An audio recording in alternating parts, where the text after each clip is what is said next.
welcome to in my YouTube channel.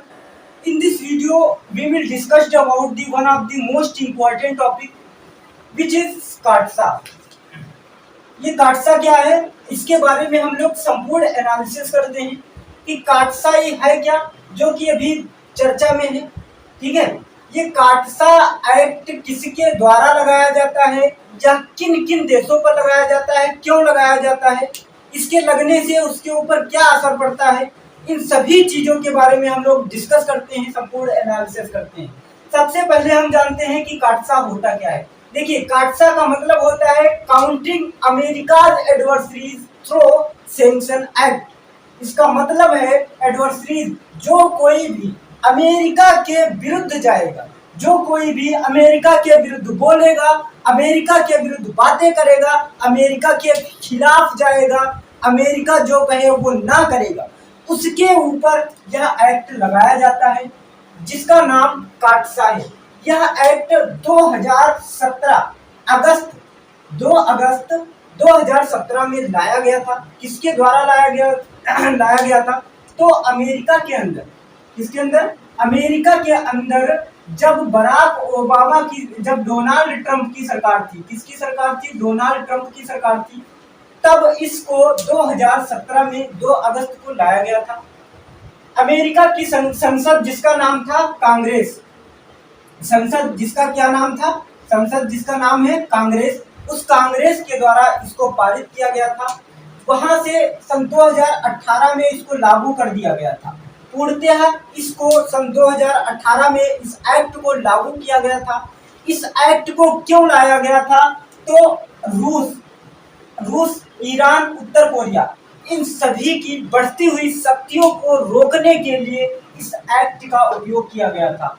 कि शक्तियों को कैसे रोका, इस एक्ट के थ्रू शक्तियों को कैसे आप रोक सकते हैं, शक्तियों को रोका जा सकता है। क्योंकि जब आपके पास पैसा होगा, धन दौलत होगी, हर एक चीज होगा, तो आपकी शक्तियां ऑटोमेटिक बढ़ती जाती हैं, आपकी पहुंच बढ़ती जाती है। इस चीज को देखते हुए इस सुपर पावर ने, इस अमेरिका ने एक ऐसे एक्ट को लाया जिसका नाम था काटसा। ये एक्ट रूस के ऊपर लगाया गया। मेन टारगेट जो देश था वो था रूस के ऊपर इस एक्ट को अप्लाई किया गया। क्यों अप्लाई किया गया? क्योंकि रूस जो है विश्व की दूसरी सबसे बड़ी महाशक्ति है। विश्व की दूसरी सबसे बड़ी महाशक्ति है। आपको पता होगा जब 1945 में द्वितीय विश्व युद्ध समाप्त हुआ था, तो 2 ऐसी महाशक्तियों का निर्माण हुआ था, जिसमें से एक अमेरिका थी, United state of America, and दूसरी रूस थी। रूस इससे पहले यूएसएसआर के नाम से जाना जाता था, लेकिन द्वितीय विश्व युद्ध के बाद ये 15 देशों में विभाजित हुआ और रूस नाम से कहलाया। जिसका एक छोटा सा हिस्सा, एक छोटा सा अगर हम भाग कहें तो वो था यूक्रेन। क्या नाम था उसका? यूक्रेन था, जिसके बारे में हम लोगों ने कल पूरी तरह से चर्चा की थी। यूक्रेन के बारे में तो हमने पूरा का पूरा इसका इतिहास खंगाल मारा था, पूरा का पूरा इतिहास के बारे में इसकी चर्चा की थी। रूस और यूक्रेन के बीच इस समय जो चल रहे युद्ध है उसके बारे में एनालिसिस किया था। अब जानते हैं कि रूस और यूक्रेन का क्या ऐसा संबंध था जिसके कारण इस एक्ट को झेलना पड़ रहा है रूस को। रूस के ऊपर इस एक्ट को लगाया गया है। तो जब 1991 में जब इसको स्वतंत्रता प्राप्त हुई थी रूस से, और ये यूक्रेन देश कहलाया, एक नई कंट्री का निर्माण हुआ, उसके पश्चात कुछ भी नहीं हुआ, कोई युद्ध नहीं हुआ। लेकिन सन 2014 में, कितने में? 2014 में इसके ऊपर फिर से आक्रमण किया। किसने किया? रूस ने किया। रूस ने अपनी सेना को इसके अंदर भेज दिया, लड़ने के लिए भेज दिया। तब सरकार जो थी 2014 में किसकी थी अमेरिका के अंदर? तो बराक ओबामा की थी। बराक ओबामा की जब वहां पे सरकार थी, तो उस सरकार ने इस युद्ध को रोकने के लिए, क्योंकि अगर युद्ध किसी भी देश में होता है तो आप समझिए कि पूरी की पूरी दुनिया को उसको झेलना पड़ता है। किस तरह से झेलना पड़ता है? तो यूक्रेन, जहां से तेल का आयात होता है, इस समय आप भारत की स्थिति देख रहे हैं। रूस और यूक्रेन के चलते हुए युद्ध के कारण आज भारत प्रभावित हो रहा है। जितने देश इनसे तेल खरीदते थे वो प्रभावित हो रहे हैं। उन देश में तेल की जो कीमतें हैं वो बढ़ती जा रही, ना कि किसी देश की सरकार तेल का कीमत बढ़ाती है। यही सभी चीजें, ये युद्ध जो होते हैं, यही कारण होते हैं महंगाई के, महामारी के। इन सभी चीजों के कारण होते हैं। इसी प्रकार से अगर उस दिन युद्ध हो जाता तो बहुत ही गड़बड़ हो जाता। इस चीज को रोकने के लिए बराक ओबामा, ठीक है, जिन्होंने लगभग 1.5 घंटे तक रूस के राष्ट्रपति से बात की थी, और उसके पश्चात इन्होंने जो रूस ने अपनी सेना को यहाँ से वापस बुला लिया था। लेकिन इन्होंने जो एक यूक्रेन का जो एक छोटा सा हिस्सा था जिसका नाम था क्रीमिया, उस क्रीमिया के ऊपर इन्होंने कब्जा कर लिया था। कब कब्जा कर लिया था? तो 2014 में, ठीक है, 2014 में इसके ऊपर कब्जा कर लिया था। इस कब्जा के कारण और एक कारण था मेन, वो कौन सा था? अमेरिकी चुनाव में दखलंदाजी। अमेरिका का कहना यह भी है कि अमेरिका में जो चुनाव होते हैं उसके अंदर इसकी दखलंदाजी होती है। इसके कारण, इन दोनों कारणों के कारण इस एक्ट को अमेरिका के द्वारा रूस के ऊपर लादा गया, जिसके कारण अब इस एक्ट को लगा दिया गया है। तो इस एक्ट के कारण भाई क्या प्रभाव हो सकता है?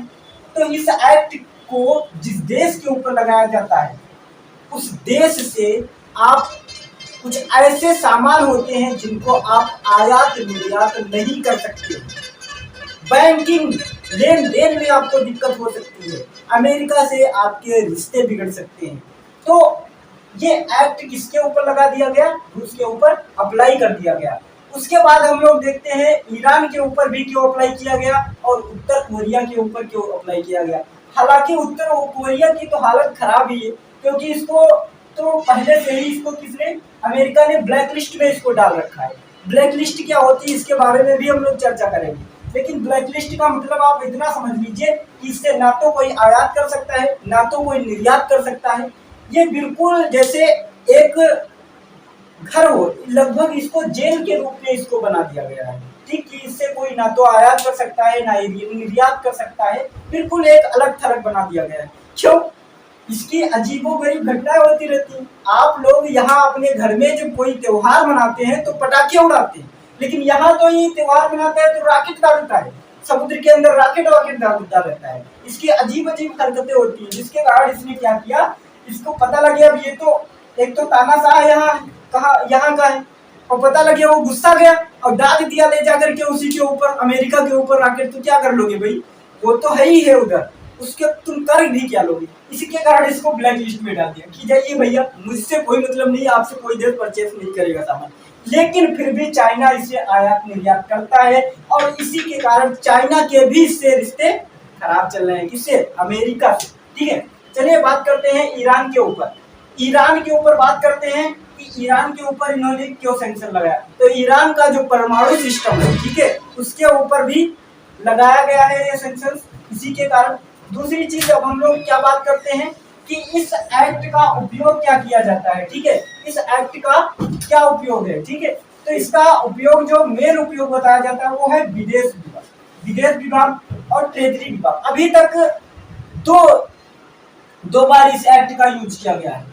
किसके ऊपर यूज किया गया है? तो एक तो चाइना के ऊपर यूज किया गया है, और दूसरा किसके ऊपर यूज किया गया है? एक और कंट्री है जिसका नाम है तुर्की है, उसके ऊपर इसका यूज किया गया है। ठीक है, इसका उपयोग इसलिए किया गया था, चाइना के ऊपर इसलिए किया गया था क्योंकि चाइना ने इस एक्ट को जानते हुए भी कि ये एक्ट रूस के ऊपर अप्लाई है, फिर भी इन्होंने क्या किया, S-400 वायु रक्षा प्रणाली, जिसको हम बोलते हैं S-400 एयर डिफेंस सिस्टम, उसको परचेस किया। दूसरी चीज सुखोई S-35, इन दोनों की डील कर ली। किससे?